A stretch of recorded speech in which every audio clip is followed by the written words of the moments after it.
Welcome to Coin Retrospectives, short histories of old coins.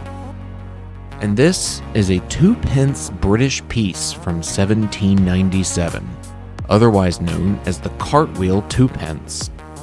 Designed by the German engraver Konrad Kukler, the obverse features a portrait of King George III with the words Georgius III, DG Rex, which stands for De Gratia Rex, Latin for by the grace of God, King, around it, and the reverse shows the seated figure of Britannia ruling the waves with her nameplate above and the date below.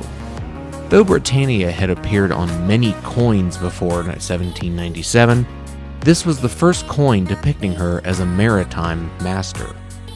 Weighing in at a hefty 2 ounces and measuring 1.6 inches in diameter, the Cartwheel 2-pence was struck not by the Royal Mint, but by Matthew Bolton, who owned a private mint, the Soho Mint in Birmingham. The name of the mint is referenced underneath Britannia. They weighed so much by design, including the cost of the metal and the workmanship to produce it, it was worth 2 pence of copper. Or 1 penny of copper, if you've got the 1 penny version that weighed in at 1 ounce, measured 1.4 inches in diameter. These 2 Cartwheel pennies were the first of their denominations to be made of copper. Before 1797, they were made of silver. The weight was also an anti-counterfeiting measure. Along with the incus, or sunken text, the weight would make it unprofitable to counterfeit. Being so hefty, it's no surprise that these are the first official British coins to be struck with the power of steam. James Watt worked with Bolton to produce a steam press in 1788, which mainly made tokens until Bolton received a government contract to produce these mad lads in 1797.